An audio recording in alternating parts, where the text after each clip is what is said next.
Hello Chiefs Kingdom and welcome back to Kingdom Connects, as today we will be diving deeper into our 2022 NFL schedule and see how hard it really is, because there is a lot of things that you got to just take into different perspective with this schedule. So I'm going to give you my key takeaways on this schedule as well. If you didn't catch my instant reaction to the schedule release, it is on the channel, so please do check it out as well. I will have my way too early 2022 NFL prediction for the Kansas City Chiefs up tomorrow, so you do not miss out on that. Please be sure to subscribe to the channel so you do not miss out on anything Kansas City Chief related. Without further ado, let's dive into this video.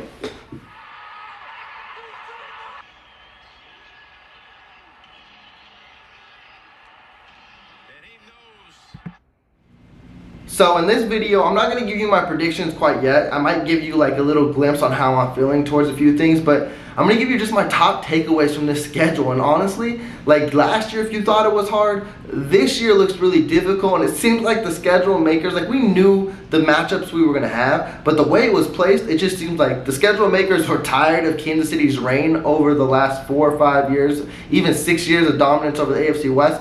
It seems like they're even trying to take it down, but you can't stop destiny. And my first thing I'm going to dive into, and we started to see it more and more after the schedule got released because it just looks so difficult, and I noticed it right off the bat, is Kansas City is going to be the first team ever in NFL history to its first 8 opponents have a winning record from last year. And if you guys don't know the breakdown, I'll read it quickly for you. It's at Arizona, LA on Thursday Night Football. You got at Indy, at Tampa Bay, Monday Night Football against the Raiders, Buffalo's coming to us, at San Francisco, and then bye week, and then Tennessee. Your first 8 games are against winning opponents. That's crazy, but also too, I think it's doable. What a lot of people like forget in this type of perspective when you're looking straight into the schedule, and definitely from when you're trying to analyze for the Kansas City Chiefs, this would be different if it's like the Chicago Bears going up against these teams, or like the Lions, or a mediocre team. Sorry to, shade your team, but those teams also got to play Kansas City, and they're not looking forward to that either. So I wouldn't be surprised if Kansas City still makes out of that break like at a 5-2 record because the bye week is there or something like that. I still see them managing very well in this. You got to remember, KC is a strong team still. They're a new team. They're a new look team, but I still think they can hold and reign supreme over this. It's just crazy to see that those first 8 weeks, well, 9 weeks including the bye, is that tough and ridiculous that it's never been done in NFL history. So it seems like the NFL schedule makers tried something there, because they could have placed the Jags in there. They could have placed the Texans. They're like, nah, let's have them fight it out. And also too, in that mix too, is like their first 3 out of 4 games are on the road, which is tough and it's difficult. So KC's usually, besides last year, succeeds in September. They're trying to throw all the guns and bullets and things like that to make sure, hey, we knocking this team out. I don't think it's going to work though. Now into my second point, which I know a lot of Chiefs Kingdom noticed, was bye week. It is week 8. That is the earliest ever in the Mahomes and Reid era. They are usually between 10 and 12. Now there's nothing wrong with the bye week at week 8. Honestly, it's kind of mid-season, but it's not, because you got an extended week. So this is where I get iffy with this too. It's because, like, damn, really? You gave it to us early, and also too, the stretch afterwards, which I'm going to talk about, is brutal. Like, you go to LA, you play the Rams, you play the Bengals, you play the Broncos, like, not directly after, but like it's Tennessee, Jacksonville, then that slate of games. It's like, damn, I would have liked the bye week at week 10. We had one difficult week, bye week, and then like play Rams, like Chargers, bye, Rams. That would have been an amazing setup. But they said, no, we're going to have it earlier. But also, too, you don't know what your bye week and what the implications it can play until the season is actually underway. Thank God it's not a week 4 bye week, but also, too, you don't know if an injury, like on week 6 happens, like to a key player, to where, damn, they needed a week off and they need an additional week, and then they come back firing afterwards. So it's going to be interesting to see how they take this bye week. But also, too, Andy Reid always succeeds after a bye week, and I think, again, not going to slate them whatsoever, but I think afterwards they play Jacksonville, so it's a winnable game they should have. But I would have liked after a bye like a Chargers, the Bengals, or the Rams But again, this is another one where I think the NFL schedule makers weren't playing any part with us whatsoever. Now let's speak about this brutal stretch that I was talking about. And this is basically from week 11 through week 15. And it starts off with the Chargers. I think it's home against the Rams. Then, I'm going to mess this up. I think it's home against the Rams. Then you go to Cincy. Then you go to Denver.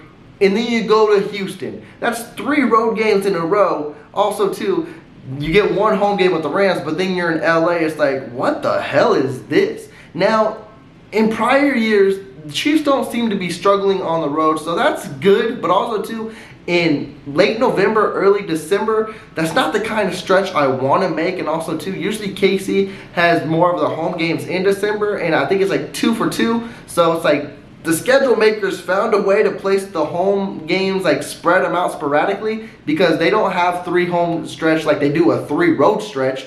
So they're making this really, really difficult. And that's, again, I would have loved the bye week in there to, hey, let's rest up and let's go like to the Super Bowl champs. Let's go to Denver. Let's go to Cincy. Let's have fun with it. But no, they said, find a way to be the best and let's see if KC prevails. Now, 2 games I wanted to mention, which a lot Chiefs Kingdom might not be focused on because they might already have it a certified W. It's the trap games.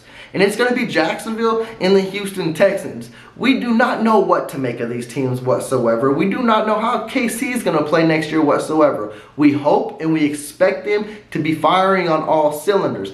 But Jacksonville has a lot of potential. New head coach, Trevor Lawrence, 2nd year, but 1st year under this new system. I expect better things from him. They are an interesting team where I think they can be like a 500 team. Well, it's not 500 anymore. What is it? Like an 8 and 9 team. Like, I think that could be their ceiling this year. And if KC gets caught slipping, which they have had in the past where, like against the Raiders when the Raiders were bad and things like that, they always have that one letdown game. And these trap games can't happen. Same with Houston too, because Davis Mills, he's planned to be their future. Lovie Smith is really buying into him. Lovie Smith is also creating a new defense. That's going to be an interesting one to see, especially in December. Do I think Houston's going to be playing meaningful football in December? I don't, but you never know. But also, too, the Chargers didn't expect it last year as well. So these trap games can be huge, especially with playoff implications on the line, and also with KC's hard schedule. You don't know if they're solidified a #1 seed next year. And then my last takeaway is the last week of the season. The Chiefs going to Las Vegas. I think this was basically the NFL schedule makers, the TV producers, like, hey, be ready for this to be Sunday Night Football. They're expecting this to be like the Chargers and Raiders last year in Vegas. They want another high-power, high-blowing game to where hopefully both of these teams are fighting for their lives again, or like huge playoff implications are on the line again. That's one of the first things I noticed with it, and it could exactly be like that. It could be, I don't know if it will exactly be like Raiders Chargers where it's like winning you're in, but it could be, or it could be KC fighting for a #1 seed, Raiders fighting for a playoffs wild card. Or I might not even discredit the Raiders. They might be fighting for higher implications as well. They've had a lot of improvements. You do not know what could happen this year. So I'm going to wrap this video up, but I think that was my 5 takeaways. I think I narrowed it down to 5. You guys let me know how you feel about these takeaways. Let me know other kind of stretches in the schedule that you liked and seen, because honestly, I didn't really see a lot I liked. It's going to be a fun season. It's going to be interesting to see, but there's going to be a lot of haters if KC somehow, some way, makes it back to the AFC Championship and back to the Super Bowl. I'm still expecting it regardless. So check my video out tomorrow, because I'm going to give you a game-by-game, week-by-week prediction for the Kansas City Chiefs next year. We're going to have fun with it, but be sure to subscribe to the channel. Be sure to like this video, and I'm checking out, and y'all take care.